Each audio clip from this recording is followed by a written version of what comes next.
Hello everyone, मैं स्वप्निल तिवारी सकार academy में आप सभी का फिर से स्वागत करता हूं। आज हम आर्थिक सर्वेक्षण 2019-20 के बारे में चर्चा करेंगे। यह वीडियो मैंने आपके क्विक रिवीजन के लिए तैयार किया है। क्विक रिवीजन कहने से तात्पर्य यह है कि यह वीडियो पूर्णतः MCQ अर्थात मल्टीपल चॉइस क्वेश्चंस के आधार पर रहेगा।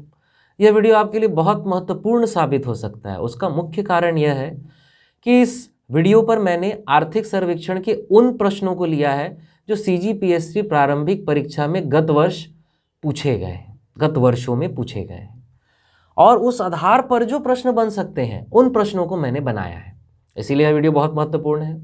इसके साथ ही हम इस वीडियो के अंतर्गत उन पहलुओं पर भी चर्चा करेंगे जिसके कारण एग्जाम में गलतियां होती है। हम आर्थिक सर्वेक्षण का डेटा जानते तो हैं पर एग्जाम में गलती करके आ जाते हैं, जैसे कि यह कृषि क्षेत्र के बारे में पूछा गया है या प्राथमिक क्षेत्र, उद्योग क्षेत्र के बारे में पूछा गया है या द्वितीयक क्षेत्र। जी हाँ, यह अलग होते हैं, उद्योग क्षेत्र और द्वितीयक क्षेत्र। यह स्थिर मूल्य का आंकड़ा है या प्रचलित मूल्य का, और किस समय कौन सा लेना है, इन पहलुओं पर हम चर्चा करेंगे। तो इसीलिए यह वीडियो आपके लिए बहुत ही महत्वपूर्ण है। इसके साथ ही इस वीडियो का PDF मटेरियल भी आपको उपलब्ध हो सकता है केवल और केवल हमारे सकार एकेडमी के एंड्रॉयड ऐप पर, तथा आप इसे व्हाट्सएप के थ्रू भी प्राप्त कर सकते हैं जिसकी जानकारी नीचे डिस्क्रिप्शन पर दी गई है। एंड्रॉयड एप्लीकेशन का लिंक और कॉन्टैक्ट डिटेल्स नीचे डिस्क्रिप्शन में आपको मिल जाएंगे। इसके साथ ही मैं आपको यह भी बताना चाहूँगा कि आप सकार एकेडमी से जुड़कर CGPSC प्रीलिम्स और मेंस की ऑनलाइन तैयारी भी कर सकते हैं और 50% छूट का लाभ भी उठा सकते हैं, जिसके लिए आपको कुछ नहीं करना है। नीचे डिस्क्रिप्शन में दिए गए लिंक से सकार एकेडमी के एंड्रॉयड एप्लीकेशन को डाउनलोड करना है तथा अपना प्रवेश सुनिश्चित करना है, जिसकी डेमो कक्षाएं आप हमारे एंड्रॉयड एप्लीकेशंस तथा यूट्यूब पर भी देख सकते हैं। तो चलिए बिना किसी देरी के आर्थिक सर्वेक्षण के इस सेशन को प्रारंभ करते हैं।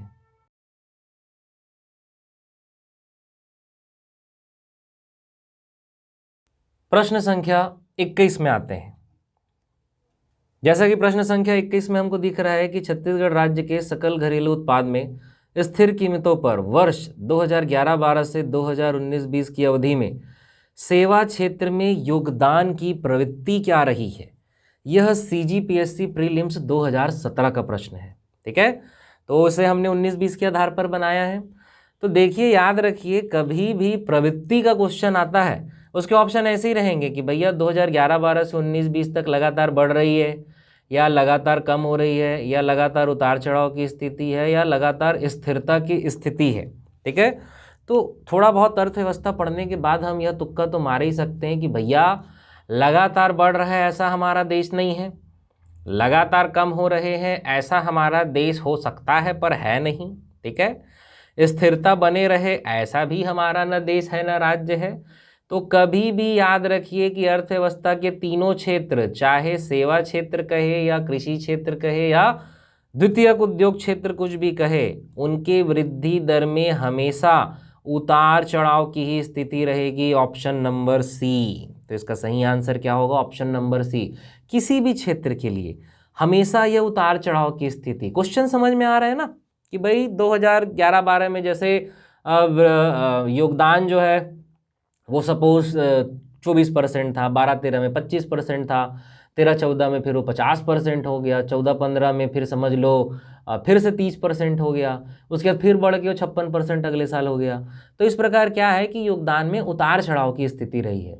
तो ये इसको रटने की ज़रूरत नहीं है, ये तुक्का बिल्कुल भरोसा करके रट लीजिए कि किसी भी क्षेत्र की बात करेगा, चाहे वृद्धि दर चाहे आपका योगदान, कृषि क्षेत्र या उद्योग क्षेत्र या सेवा क्षेत्र, उसमें हमेशा लगातार उतार चढ़ाव की स्थिति ही रहेगी। Option number C.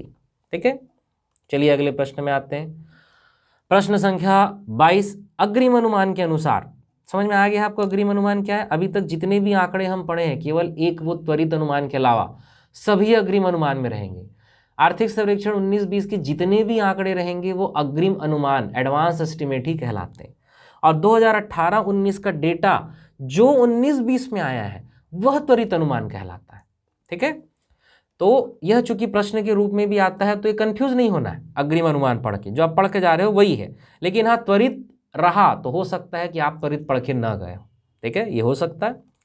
तो प्रश्न है कि अग्रिम अनुमान के अनुसार छत्तीसगढ़ में स्थिर मूल्यों पर वर्ष 19-20 के लिए कृषि एवं पशुपालन क्षेत्र की क्या वृद्धि दर रही है। यह CGPSC प्रीलिम्स 2015 का क्वेश्चन है। ठीक है, अब देखिए, अब हम प्राथमिक क्षेत्र हम जान चुके हैं, उसमें क्या क्या होता है भैया, फसलें होती है, पशुपालन होता है, मछली पालन होता है और वनोद्योग एवं लट्ठे बनाना तथा खनन और उत्खनन होता है। तो यदि आपको सिर्फ पशुपालन लिखे या कृषि एवं पशुपालन लिखे, वो दोनों एक ही है ना, वह अलग नहीं है। आपका कृषि एवं पशुपालन तथा पशुपालन एक ही है और इसके लिए क्या वृद्धि दर अनुमानित की गई है, तो 22वां का होगा आपका क्या, 16.45% कृषि एवं पशुधन के लिए। ठीक है, तो पशुधन, पशुपालन, कृषि एवं पशुधन, कृषि एवं पशुपालन, ये सब एक ही है। अब ये मैं तुक्के में नहीं कह रहा हूं, क्यों कह रहा हूं, देखिए प्रश्न संख्या 23, यह भी CGPSC 2016 का क्वेश्चन है कि छत्तीसगढ़ राज्य के सकल घरेलू उत्पाद में वर्ष 19-20 में स्थिर मूल्यों पर पशुधन का क्या योगदान है। अब यहाँ कृषि एवं पशुपालन नहीं लिखा है, क्या लिख दिया है, पशुधन, तो वो पशुपालन और पशुधन की ही बात कर रहा है। तो कृषि एवं पशुपालन का जो योगदान है, योगदान स्थिर मूल्य पर कितना है भैया, ऑप्शन नंबर बी 1.63%। योगदान क्या है, 1.63%, याद रखेंगे 19-20 के लिए। ठीक है, चलिए आगे आते हैं प्रश्न संख्या 24 में। प्रश्न संख्या 24 यह कह रहा है कि वर्ष 2011-12 के स्थिर मूल्यों पर, स्थिर मूल्य अर्थात जो 2011-12 के अनुसार डेटा लिया जाता है, आधार वर्ष है 2011-12, तो स्थिर मूल्य कहलाता है वही। तो 2011-12 अलग से लिख दिया, कंफ्यूज नहीं होना है। वर्ष 2011-12 के स्थिर मूल्यों पर छत्तीसगढ़ के राज्य सकल घरेलू उत्पाद में वनों का प्रतिशत योगदान वर्ष 19-20 में कितना, वर्ष 19-20 में क्या था। यह CGPSC प्रीलिम्स 2015 का क्वेश्चन है। ठीक है, जिसको हमने 19-20 के फॉर्म में कन्वर्ट किया है ताकि आपकी तैयारी हो सके। तो प्रश्न संख्या 24 के लिए आपका आंसर रहेगा 2.91%। प्रश्न संख्या 24 के लिए आपका आंसर है 2.91%। ये क्या है, वानिकी कहा जाए या वनों का कहा जाए या वन उद्योग एवं लट्ठे बनाना कहा जाए। ठीक है, ये भी याद रखना है, तीनों एक ही है। क्या, वनों का प्रतिशत योगदान या वानिकी का प्रतिशत योगदान या वनोद्योग एवं लट्ठे बनाना का प्रतिशत योगदान या कृषि एवं वानिकी, ऐसा भी लिखेगा तो भी वह वानिकी ही है। ठीक है, ठीक है भाई, तो इसका आंसर होगा क्या, ऑप्शन नंबर ए 24 का 2.91%।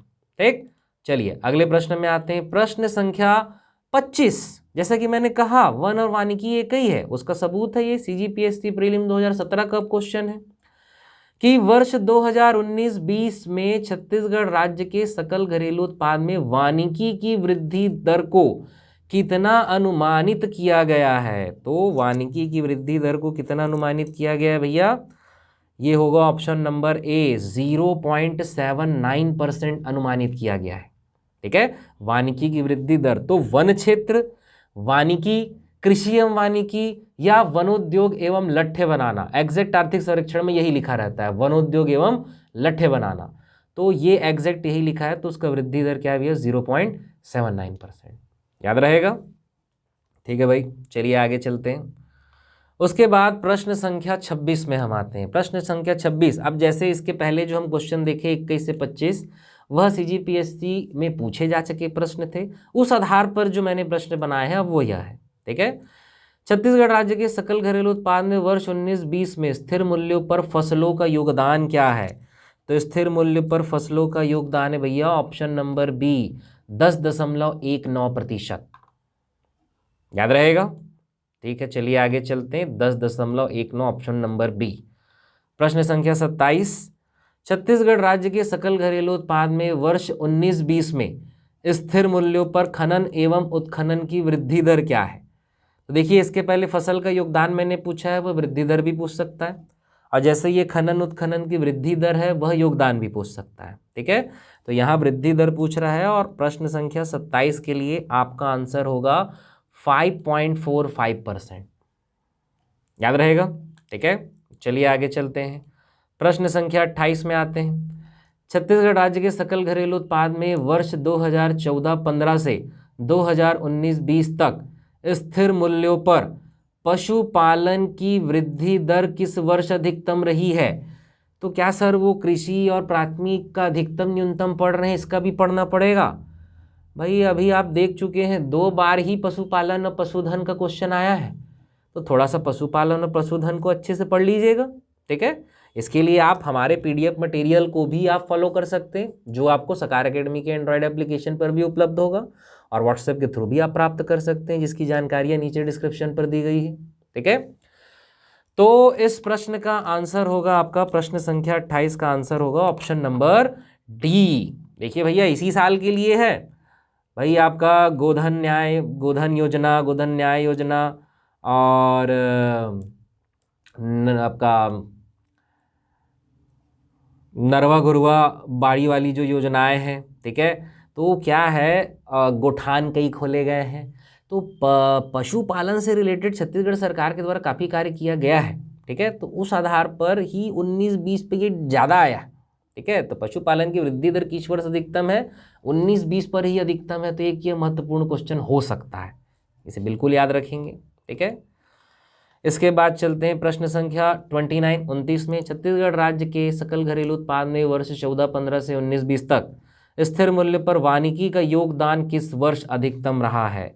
तो वानिकी का योगदान किस वर्ष अधिकतम रहा है? भाई वन बहुल्य राज्य छत्तीसगढ़ पशुधन से भी संपन्न है, इसीलिए वन और पशु से क्वेश्चन पूछे गए हैं, तो इसे आप अच्छे से याद रखें तो ज़्यादा अच्छा होगा।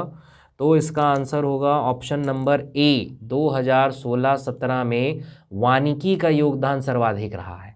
2016-17 में वानिकी का योगदान सर्वाधिक रहा है, याद रहेगा। प्रश्न संख्या 30 में आते हैं। अब यहाँ पे आपको सारे डाउट क्लियर हो जाएंगे कि किस क्षेत्र में क्या होना चाहिए। छत्तीसगढ़ राज्य के सकल घरेलू उत्पाद में कृषि क्षेत्र के अंतर्गत किन किन मदों को सम्मिलित किया जाता है, ठीक है। तो जैसा कि मैंने आपको बताया कि कृषि क्षेत्र के अंतर्गत आपका भैया फसल होगा, वनोद्योग एवं लट्ठे बनाना या वानिकी, पशुपालन और मछली पालन, ये आपका कृषि क्षेत्र के अंतर्गत आएगा, इसीलिए यहाँ आपका आंसर होगा ऑप्शन नंबर ए, याद रहेगा। लेकिन खनन और उत्खनन है वह आपका उद्योग क्षेत्र के अंतर्गत आएगा। उत्खनन लिखाया है उसे समझ जाइएगा, थोड़ा गलत लिखा गया। तो खनन और उत्खनन ये जो रहता है आपका उद्योग क्षेत्र के अंतर्गत आता है, इसीलिए ऑप्शन भी नहीं होगा।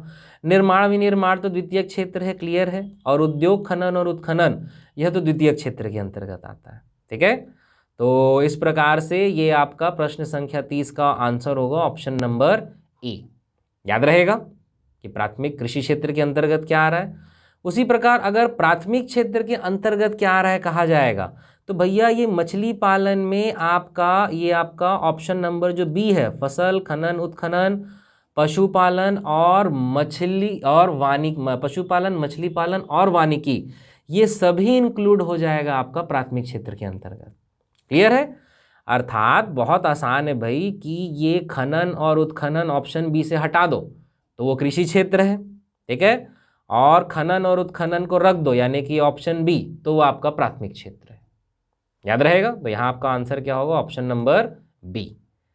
प्रश्न संख्या 32 में आते हैं। छत्तीसगढ़ राज्य के सकल घरेलू उत्पाद में द्वितीय क्षेत्र के अंतर्गत किन किन मदों को सम्मिलित किया जाता है? तो द्वितीय क्षेत्र में भैया निर्माण विनिर्माण विद्युत गैस एवं जलापूर्ति ही होता है, उसके अलावा कुछ नहीं होता है, ठीक है। तो निर्माण विनिर्माण विद्युत गैस एवं जलापूर्ति किसके अंतर्गत?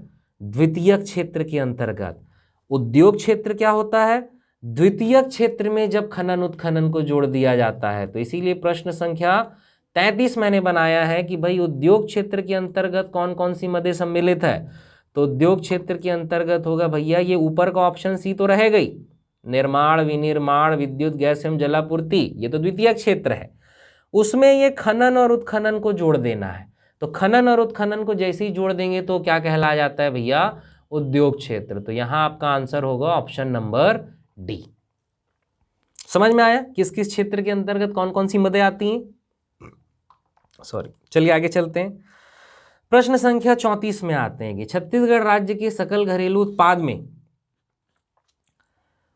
वर्ष 2019-20 में स्थिर मूल्य पर विनिर्माण का योगदान क्या है। तो अब इसमें जो कुछ महत्वपूर्ण क्षेत्र है, जैसे भैया सेकेंडरी सेक्टर में आपका मैन्युफैक्चरिंग सेक्टर, विनिर्माण बहुत महत्वपूर्ण क्षेत्र होता है, ठीक है। विनिर्माण में अधिकता ही विकसित अर्थव्यवस्था की ओर अग्रसर होने का सूचक होता है, ठीक है, तो इसीलिए महत्वपूर्ण होता है, तो इसे याद रखेंगे। तो यहाँ आपका ऑप्शन होगा, आंसर होगा ऑप्शन नंबर ए 15.34%, ठीक है। प्रश्न संख्या 34 में आपका आंसर होगा कि छत्तीसगढ़ राज्य के सकल घरेलू उत्पाद में वर्ष 19-20 में स्थिर मूल्यों पर विनिर्माण का योगदान क्या है, 34.34%। याद रहेगा 34.34%, 34 का आंसर, 15.34%, सॉरी फिर से बोल दे रहा हूँ। प्रश्न संख्या 34 में छत्तीसगढ़ राज्य के सकल घरेलू उत्पाद में वर्ष 2019-20 में स्थिर मूल्यों पर विनिर्माण का योगदान 15.34% है। याद रहेगा। चलिए आगे चलते हैं। प्रश्न संख्या 35, छत्तीसगढ़ राज्य के सकल घरेलू उत्पाद में वर्ष 19-20 में स्थिर मूल्यों पर विद्युत गैस एवं जलापूर्ति की वृद्धि दर, तो वृद्धि दर आप बिल्कुल मटेरियल फॉलो करके याद रख सकते हैं। वृद्धि दर किस वर्ष न्यूनतम रही है, किसकी, विद्युत गैस एवं जलापूर्ति की वृद्धि दर किस वर्ष न्यूनतम रही है। तो यह हमारे लिए इंपॉर्टेंट इसीलिए हो गया क्योंकि 19-20 जो आर्थिक सर्वेक्षण वर्ष है, 19-20 में ही यह क्या रही है भैया, न्यूनतम रही है। 2019-20 में विद्युत गैस जलापूर्ति की वृद्धि दर न्यूनतम रही है, तो इसीलिए यह महत्वपूर्ण हो जाता है। प्रश्न संख्या 36, छत्तीसगढ़ राज्य के सकल घरेलू उत्पाद में वर्ष 19-20 में स्थिर मूल्य पर खनन एवं उत्खनन का योगदान किस वर्ष न्यूनतम रहा है। तो खनन एवं उत्खनन का योगदान 14-15 में न्यूनतम रहा है। 2014-15 में खनन एवं उत्खनन का योगदान न्यूनतम रहा है, तो 36 का आंसर हो जाएगा ऑप्शन डी। इसी प्रकार प्रश्न संख्या 37, 37, 38, 39, 40 यह वह प्रश्न है जो प्रति व्यक्ति आय से संबंधित है। ये चार के अलावा कोई भी क्वेश्चन नहीं पूछेगा, लेकिन उसमें कुछ डाउट रहता है। क्या डाउट रहता है वो भी आपको क्लियर होगा। प्रश्न 2017 CGPSC प्री में पूछा गया है कि छत्तीसगढ़ राज्य में प्रति व्यक्ति आय वर्ष 2011-12 के स्थिर कीमतों पर वर्ष 2019-20 के लिए क्या अनुमानित की गई है। बहुतों के दिमाग में फट से आंसर आ रहा होगा क्या, 98281, लेकिन नहीं, अगर स्थिर कीमत लिख देगा तो आपको टिक करना है 83075। याद रहेगा, मोस्ट इंपॉर्टेंट फैक्ट है ना कि यदि प्रति व्यक्ति आय लिखा है, हालांकि यह जो 83075 है 83,075, यह प्रति व्यक्ति जीडीपी है। देखिए इस चीज़ों को समझिए, मैं ये उम्मीद करता हूँ कि अर्थव्यवस्था आपने पढ़ी है। एक जीडीपी होता है और एक नेट जीडीपी होता है, ठीक है, एनडीपी होता है, यानी इसमें डिप्रिसिएशन घटाया जाता है। तो छत्तीसगढ़ राज्य में जो प्रति व्यक्ति आय है वह कभी स्थिर मूल्यों पर नहीं निकाली जाती। पहला पॉइंट तो याद रखिए, वह नेट जीडीपी को जनसंख्या में भाग देकर, नेट जीडीपी को जनसंख्या में भाग देने से प्रति व्यक्ति आय निकलती है। ये बेसिक हमें इतना पता है। तो छत्तीसगढ़ की नेट जीडीपी जो है वह हमेशा प्रचलित मूल्य पर ही निकाली जाती है, इसीलिए छत्तीसगढ़ की प्रति व्यक्ति आय हमेशा प्रचलित मूल्य पर ही निकाली जाती है। याद रहेगा कि भाई जीडीपी, जो नेट जीडीपी हम निकालेंगे, ठीक है, यानी कि एनडीपी जो निकालेंगे छत्तीसगढ़ राज्य के लिए, उसे जनसंख्या से डिवाइड करेंगे तो प्रति व्यक्ति आय आएगा प्रचलित मूल्य पर, ठीक है। लेकिन छत्तीसगढ़ में स्थिर मूल्य पर प्रति व्यक्ति आय नहीं निकाली जाती, लेकिन प्रति व्यक्ति जीडीपी स्थिर मूल्य पर जरूर निकाली जाती है और उसे भी प्रति व्यक्ति आय ही कहा जाता है। ये बात समझ में आ रही है कि नहीं कि छत्तीसगढ़ में क्या होता है भैया, सभी प्रति व्यक्ति आय है, प्रति व्यक्ति जीडीपी कहा जाए या प्रति व्यक्ति आय कहा जाए, वो सभी पर कैपिटा इनकम है, प्रति व्यक्ति आय, ठीक है। लेकिन आपको जो याद रखना है, प्रश्न में पूछ रहा है कि प्रति व्यक्ति आय, और यदि वह स्थिर कीमत पर लिख दिया है तो आपका आंसर होगा अभी 19-20 के लिए 83,075, 83075, ठीक है।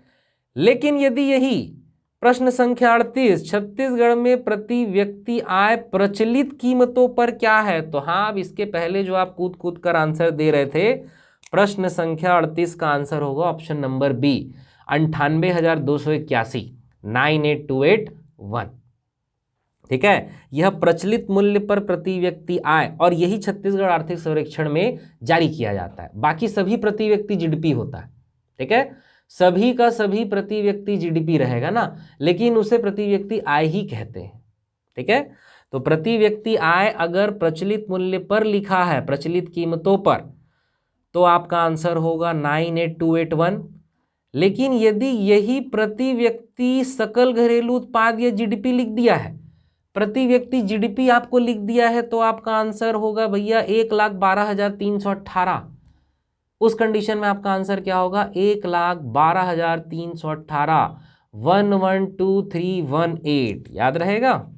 ठीक, कब? जब लिख दिया है आपको प्रति व्यक्ति जीडीपी या प्रति व्यक्ति सकल घरेलू उत्पाद, प्रचलित कीमतों पर क्या अनुमानित किया गया है। ठीक है, इसमें वृद्धि दर का एक प्रश्न पूछ सकता है, जैसे प्रश्न संख्या 40 कि छत्तीसगढ़ राज्य में प्रति व्यक्ति आय प्रचलित कीमतों पर 19-20 के लिए वृद्धि दर क्या अनुमानित की गई है? यह एक ही डेटा याद रखिए, 6.35%। हालांकि आज तक प्रति व्यक्ति आय का वृद्धि दर नहीं पूछा है, पर आप याद रख सकते हैं 6.35। और याद रखेंगे, भारत हो चाहे छत्तीसगढ़ हो, प्रति व्यक्ति आय निरंतर बढ़ ही रहा है, कम नहीं हो रहा है। तो प्रति व्यक्ति आय में कैसी स्थिति दिखती है? लगातार बढ़ने की स्थिति दिखती है। अब बाकी सभी जो क्षेत्र है अर्थव्यवस्था के, उसमें उतार चढ़ाव की स्थिति रहती है।